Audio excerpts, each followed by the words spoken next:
ಈ ಪ್ರಾಣಾಯಾಮವನ್ನು ನಾವು ಸರಿಯಾದ ರೀತಿಯಲ್ಲಿ ಮಾಡಿದರೆ ಮಾತ್ರ ನಮಗೆ ಲಾಭದಾಯಕ. ಎಲ್ಲವೂ ಕೂಡ ಆ ಭಗವಂತನ ಹಿಂದೆಯೇ ಹೋಗುವಂಥದ್ದು. ಊಟ ಸೇವನೆ ಮಾಡಿದ ನಂತರ ಎಷ್ಟು ಗಂಟೆಯ ಅಂತರ ಇರಬೇಕು ಅಂತಂದರೆ,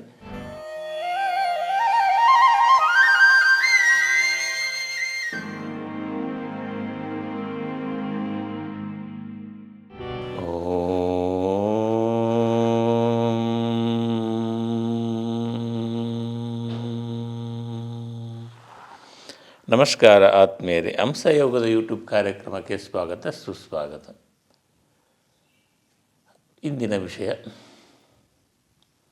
ಪ್ರಾಣಾಯಾಮದಲ್ಲಿ ಮುಖ್ಯವಾಗಿ ಅನುಸರಿಸಬೇಕಾದಂಥ ನಿಯಮಗಳು, ಹಾಗೆ ಯಾವುದನ್ನು ಮಾಡಬಾರದು, ತಪ್ಪುಗಳನ್ನು ಮಾಡುವುದರಿಂದ ಏನೆಲ್ಲ ಹಾನಿಕಾರಕ ಆಗುತ್ತೆ ಅಂಥೇಳಿ ಇಂದಿನ ಸಂಚಿಕೆಯಲ್ಲಿ ನಿಮಗೆ ಹೇಳಿಕೊಡುವಂಥದ್ದು.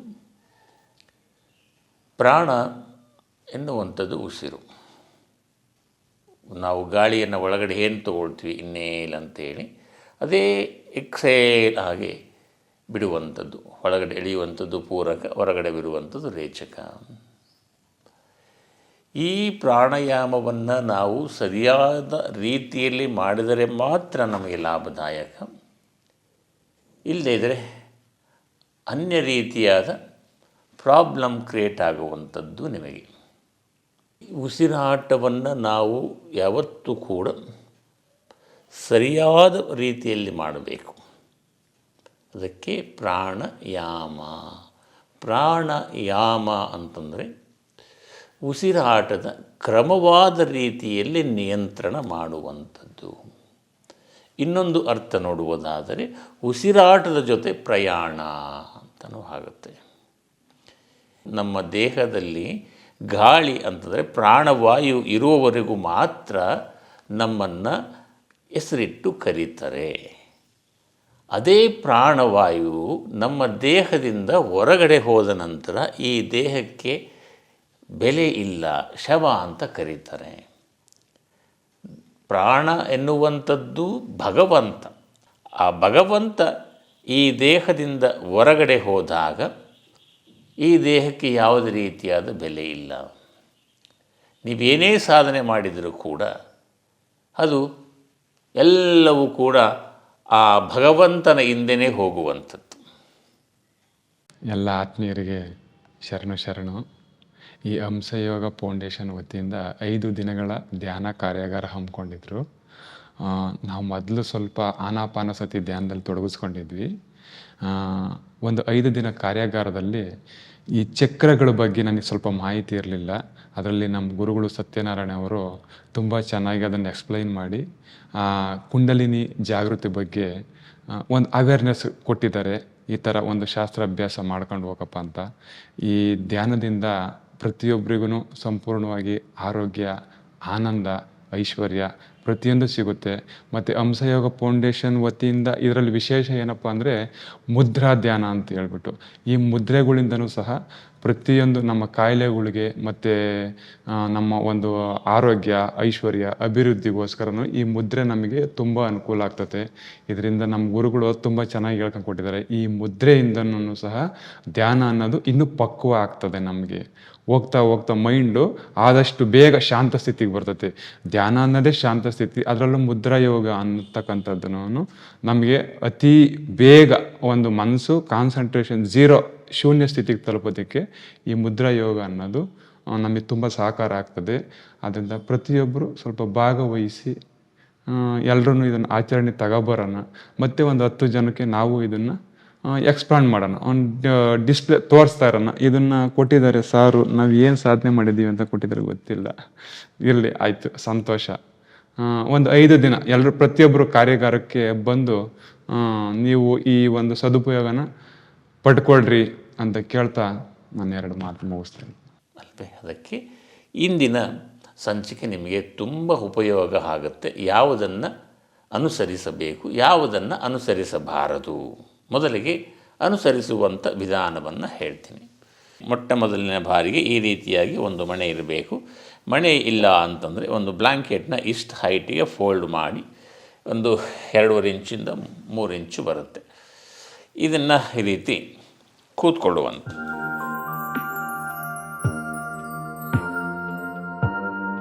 ಈ ಮಣೆಯ ಮೇಲೆ ಈ ರೀತಿ ಕೂರುವಂಥದ್ದು ಮೊಟ್ಟ ಮೊದಲನೇ ಬಾರಿ. ಎರಡನೆಯದಾಗಿ ನೀವು ಯಾವುದಾದರೂ ಮುದ್ರೆಯನ್ನು ಕೈಯಲ್ಲಿ ಹಿಡಿದು ಮಾಡುವಂಥದ್ದು ಅತ್ಯಂತ ಅವಶ್ಯವಾಗಿ ಇರುತ್ತೆ.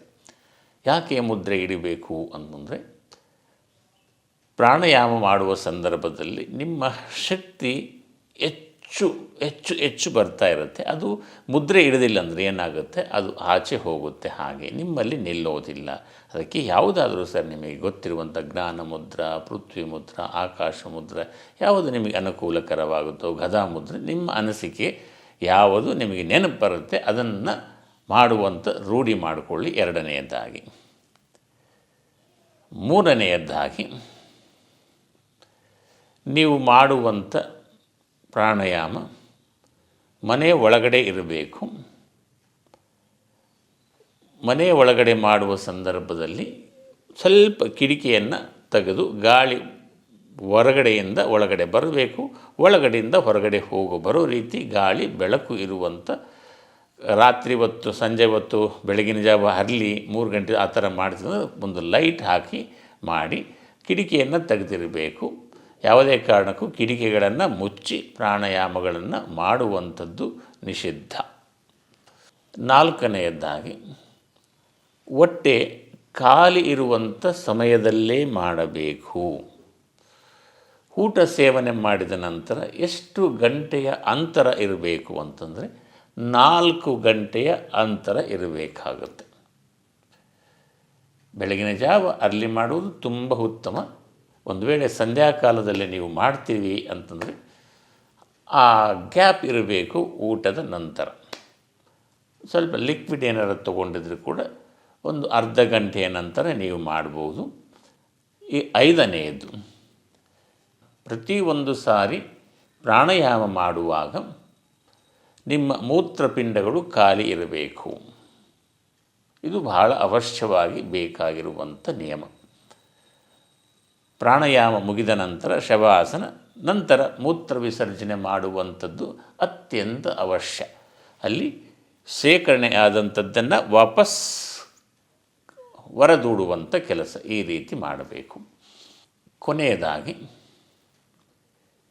ಅತ್ಯಂತ ಬುದ್ಧಿವಂತ ಮಹಾಶಯರಿರ್ತಾರೆ. ಈ ಕಣ್ಣುಗಳನ್ನು ಮಧ್ಯೆ ಮಧ್ಯೆ ತೆಗೆಯುವಂಥದ್ದು ಅಭ್ಯಾಸ, ಕೆಟ್ಟ ಅಭ್ಯಾಸ ಇದು. ಅದನ್ನು ಯಾರೂ ಕೂಡ ಮಾಡಬಾರ್ದು. ಪ್ರಾಣಾಯಾಮದಲ್ಲಿ ನಾವು ಭಗವಂತನ ಜೊತೆಯಲ್ಲಿ ಪ್ರಯಾಣ ಮಾಡುವ ಸಂದರ್ಭದಲ್ಲಿ ಹೇಗಿರಬೇಕು, ಕಣ್ಣುಗಳ ಮುಚ್ಚಿರಬೇಕು. ಆ ನಂತರ ಪ್ರಾಣಾಯಾಮ ಆಗುತ್ತೆ, ಇಮಿಡಿಯೇಟಾಗಿ ಕಣ್ಣು ತೆಗೆದು ಬಿಡ್ತಾರೆ. ಅದು ಎರಡೂ ಕೂಡ ಲಾಭ ಇಲ್ಲ ಇದರಲ್ಲಿ. ಕಣ್ಣುಗಳನ್ನ ಪ್ರಾಣಾಯಾಮ ಮಾಡುವುದಕ್ಕಿಂತ ಮುಂಚಿತವಾಗಿ ನೀವು ಕಣ್ಣುಗಳನ್ನ ಮುಚ್ಚಿರ್ತೀರಿ. ಆನಂತರ ಪ್ರಾಣಾಯಾಮ ಮುಗಿದ ನಂತರ ಕೂಡ ಒಂದು ಸ್ವಲ್ಪ ಹೊತ್ತು ಹಾಗೆ ಕಣ್ಣುಗಳ ಮುಚ್ಚಿಟ್ಟು ಆನಂತರ ಕೈಗಳನ್ನು ಈ ರೀತಿ ಉಜ್ಜಿ ಮುಖಕ್ಕೆ ಸ್ಪರ್ಶ ಮಾಡುವಂಥದ್ದು ಮಾಡಬೇಕು. ಮಧ್ಯೆ ಮಧ್ಯದಲ್ಲಿ ಇನ್ನೊಮ್ಮೆ ಹೇಳ್ತೀನಿ, ಪ್ರಾಣಾಯಾಮ ಮಾಡುವ ಸಂದರ್ಭದಲ್ಲಿ ಮಧ್ಯೆ ಮಧ್ಯೆ ಕಣ್ಣುಗಳು ತೆಗೀಬಾರದು. ಯಾವುದೇ ಕಾರಣಕ್ಕೂ ಪ್ರಾಣಾಯಾಮದ ನಂತರ ಒಂದು ಕನಿಷ್ಠ ಪಕ್ಷ 20ರಿಂದ 30 ಸೆಕೆಂಡ್ಗಳ ಕಾಲ ಹಾಗೇ ಕೂರುವಂಥದ್ದು ರೂಢಿ ಮಾಡಿಕೊಳ್ಳಿ. ತುಂಬ ನಿಮಗೆ ಲಾಭದಾಯಕ ಆಗುತ್ತೆ ಇದರಿಂದ. ಇನ್ನೊಂದು ಇಂಪಾರ್ಟೆಂಟ್ ಆಗಿರುವಂಥದ್ದು ಕೊನೆ ಅಂತ ಹೇಳಿದ್ರೆ, ಇನ್ನೊಂದು ಕೊನೆ ಅಂತ ನಾನು ಹೇಳ್ಬೋದು. ಪ್ರಾಣಾಯಾಮ ಮಾಡುವ ಸಂದರ್ಭದಲ್ಲಿ ನಿಮ್ಮ ಸಂಚಾರಿ ದೂರವಾಣಿ ಅಂತ ಏನಿದೆಯಲ್ಲ, ಅದು ನಿಮ್ಮ ಪಕ್ಕದಲ್ಲಿ ಇರಬಾರ್ದು. ಅದು ಕಪಿಮುಂಡೆ, ಅದು ನಿಮ್ಮನ್ನು ಡಿಸ್ಟರ್ಬ್ ಮಾಡುತ್ತೆ. ಯಾವುದೋ ಫೋನ್ ಬರುತ್ತೆ, ಆ ಫೋನ್ ಬಂತಂತೇಳಿ ಇಮಿಡಿಯೇಟಾಗಿ ಫೋನ್ ತೊಗೊಂಡು ಮಾತಾಡ್ತೀರಿ, ಅದೆಲ್ಲ ಮಾಡಬಾರ್ದು. ಯಾವುದೇ ಕಾರಣಕ್ಕೂ ದೂರ ಇರಲಿ, ಹತ್ರನೇ ಇಟ್ಕೋಬೇಡಿ. ಒಂದು ವೇಳೆ ಪಕ್ಕದಲ್ಲಿ ಇಟ್ಕೊಂಡಿದ್ರೆ ಕೂಡ ಒಂದು ಮ್ಯೂಸಿಕ್ ಹಾಕ್ಕೊಂಡಿದ್ರೆ ಅಂತಂದರೆ ನೀವು ಸೈಲೆಂಟ್ ಮೋಡಲ್ಲಿ ಹಾಕಿ ಮ್ಯೂಸಿಕ್ಕನ್ನು ಪ್ಲೇ ಮಾಡಿ ನೀವು ಮಾಡುವಂಥದ್ದು ಮಾಡಿ, ನಿಮಗೆ ಏಕಾಗ್ರತೆ ಬೇಗ ಬರುತ್ತೆ. ನಿಮಗೆ ಯಾವುದೇ ಕಾರಣಕ್ಕೂ ಕಾಲ್ ರಿಸೀವ್ ಮಾಡುವಂಥದ್ದಾಯಿತು, ಮೊಬೈಲ್ ನೋಡುವಂಥದ್ದಾಯಿತು, ಇದನ್ನು ಮಾಡಬೇಡಿ. ಇದರಿಂದ ತುಂಬ ಮಾರಕವಾಗಿ ನಿಮಗೆ ಪರಿಣಾಮ ಬೀರುತ್ತೆ. ನೀವು ಪ್ರಾಣಾಯಾಮ ಮಾಡಿದರೂ ಅಷ್ಟೇ, ಮಾಡದೇ ಇದ್ದರೂ ಅಷ್ಟೇ, ವೇಸ್ಟ್ ಟೈಮ್ ಆಗುತ್ತೆ.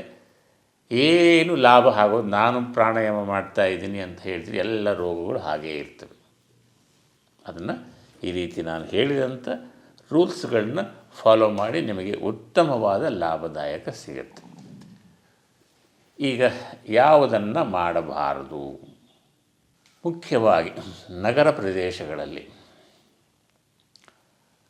ಅಲ್ಲಿ ಸ್ವಲ್ಪ ನಾವೆಲ್ಲ ಒಂದು ಕಡೆ ಕ್ಲಾಸಿಗೆ ಹೋಗ್ತೀವಿ, ಕಲಿತೀವಿ, ನಮಗೆ ಗೊತ್ತು ಅನ್ನೋ ರೀತಿ ನಾವು ಪಂಡಿತರ ರೀತಿಯಲ್ಲಿ ನಾವು ವರ್ತನೆ ಮಾಡೋದಕ್ಕೆ ಹೋಗ್ತೀವಿ. ಅಲ್ಲಿ ಪಾರ್ಕಲ್ಲಿ ಕೂತು ಪ್ರಾಣಾಯಾಮವನ್ನು ಮಾಡೋದಕ್ಕೆ ಪ್ರಾರಂಭ ಮಾಡ್ತೀರಿ. ಅದು ತುಂಬ ತಪ್ಪು, ಮಾಡಬಾರ್ದು. ಯಾಕೆ ಅಂತಂದರೆ ನಗರ ಪ್ರದೇಶಗಳಲ್ಲಿ ನಿಮಗೆ ಹೆಚ್ಚು ಕಾರ್ಬನ್ ಡೈಆಕ್ಸೈಡ್ ನಿಮಗೆ ಬರ್ತಾ ಇರುತ್ತೆ, ಆಕ್ಸಿಜನ್ ಪ್ರಮಾಣ ಕಮ್ಮಿ ಇರುತ್ತೆ, ಧೂಳು ಜಾಸ್ತಿ ಇರುತ್ತೆ, ಹೊಗೆ ಜಾಸ್ತಿ ಇರುತ್ತೆ. ಅದರಿಂದ ಅಲ್ಲಿ ಮಾಡಿದ್ರೆ ಏನಾಗುತ್ತೆ, ನಿಮಗೆ ವಾಪಸ್ ಅದೇ ಏನು ಸೇರಬಾರ್ದು ಅದೇ ಒಳಗಡೆ ಸೇರ್ತಾ ಇರುತ್ತೆ. ಯಾವುದು ಕ್ಲೀನ್ ಮಾಡಬೇಕಂತ ನಾವು ಅಂದ್ಕೊಂಡಿದ್ರೆ ಅದು ಕ್ಲೀನ್ ಆಗೋದಿಲ್ಲ. ಒಳಭಾಗದಲ್ಲಿ ಮನೆ ಒಳಗಡೆ ಮಾಡಿ, ಉತ್ತಮವಾದ ಲಾಭ ನಿಮ್ಮದಾಗುತ್ತೆ. ತಪ್ಪು ಗೈಡೆನ್ಸಿಂದ ಎಂದೂ ಕೂಡ ಪ್ರಾಣಾಯಾಮವನ್ನು ಮಾಡಬೇಡಿ. ಒಳ್ಳೆಯ ನುರಿತ ಗುರುಗಳಿಂದ ನೀವು ಅನುಭವ ತಗೊಂಡು ಅವರ ಸಮ್ಮುಖದಲ್ಲಿ ಕಲಿತು ನಿಧಾನದಿಂದ ಕಲಿಯಿರಿ ಹೊರತಾಗಿ ಏನೂ ಆಗೋದಿಲ್ಲ. ಆತ್ರಪಟ್ಟು ಗೋತ್ರ ಕೆಡಿಸಿಕೊಳ್ಳುವಂಥ ಕೆಲಸಕ್ಕೆ ಹೋಗಬಾರ್ದು ಯಾವತ್ತೂ ಕೂಡ. ಮುಖ್ಯವಾಗಿ ಮೇನ್ ಗುರುಗಳು ಬಹಳ ಅನುಭವ ಇಲ್ಲದೇ ಇರುವಂಥವರ ಹತ್ರ ಎಂದೂ ಕೂಡ ಕಲಿಯಬೇಡಿ ಪ್ರಾಣಾಯಾಮಗಳನ್ನು. ಪ್ರತಿಯೊಂದು ಅಷ್ಟೇ, ಮುದ್ರೆಗಳಾಗಿರ್ಬೋದು, ಯೋಗಾಸನಗಳಾಗಿರ್ಬೋದು, ಪ್ರಾಣಾಯಾಮಗಳಾಗಿರ್ಬೋದು, ಧ್ಯಾನ ಆಗಿರ್ಬೋದು, ಪ್ರತಿಯೊಂದು ಯೋಗದ ನಿಯಮಗಳೇನಿದೆಯಲ್ಲ ಅವರ ಅನುಭವದ ಮುಖೇನ ಅವರ ಸಮ್ಮುಖದಲ್ಲಿ ನೀವು ಕಲಿತಾಗ ಮಗದಷ್ಟು ಲಾಭ ನಿಮ್ಮದಾಗುತ್ತೆ. ಇಲ್ಲದೇ ಲಾಭ ಆಗುವುದಿಲ್ಲ. ನೀವು ತಪ್ಪನ್ನು ಮಾಡಿದಾಗ ಅವರು ಇದು ತಪ್ಪು ಮಾಡ್ತಾ ಇದ್ದೀರಿ ನೀವು ಅಂತ ಹೇಳಿದಾಗ ಅದು ನಿಜವಾದ ಗುರು.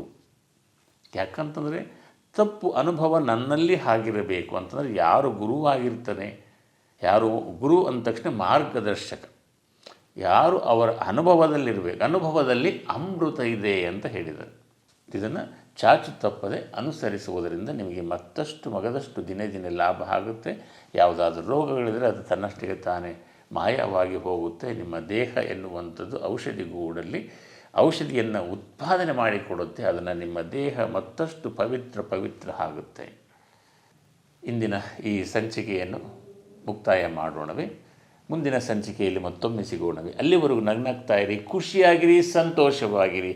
ಇಂದು ಹೇಳಿರುವಂಥ ಈ ಸಂಚಿಕೆಯಲ್ಲಿ ರೀತಿ ನೀತಿ ನಿಯಮಗಳನ್ನು ಅನುಸರಿಸಿ ಬೇಗ ಮಲಗಿ ಬೇಗ ಹೇಳಿ. ಲೋಕ ಸಮಸ್ತ ಸುಖಿನೋ ಭವಂತು, ಸನ್ಮಂಗಳಾನಿ ಭವಂತು. ಓಂ ಶಾಂತಿ ಶಾಂತಿ ಶಾಂತಿ. ವೀಕ್ಷಕರ ಗಮನಕ್ಕೆ ನಿಮ್ಮ ಅನಿಸಿಕೆ ಅಥವಾ ಅಭಿಪ್ರಾಯಗಳನ್ನು ಕಾಮೆಂಟ್ ಮುಖಾಂತರ ವ್ಯಕ್ತಪಡಿಸಬಹುದು. ಹಾಗೂ ನಿಮಗೆ ಇನ್ನೂ ಹೆಚ್ಚಿನ ರೀತಿಯಲ್ಲಿ ಪ್ರಾಣಾಯಾಮಗಳನ್ನು ಅಭ್ಯಾಸ ಮಾಡಬೇಕು ಎಂದು ಅನಿಸಿದಾಗ ನಮ್ಮನ್ನು ಇಮೇಲ್ ಮುಖಾಂತರ ಸಂಪರ್ಕಿಸಿ. ಲೋಕ ಸಮಸ್ತ ಸುಖಿನೋ ಭವಂತು, ಸನ್ಮಂಗಳಾನಿ ಭವಂತು.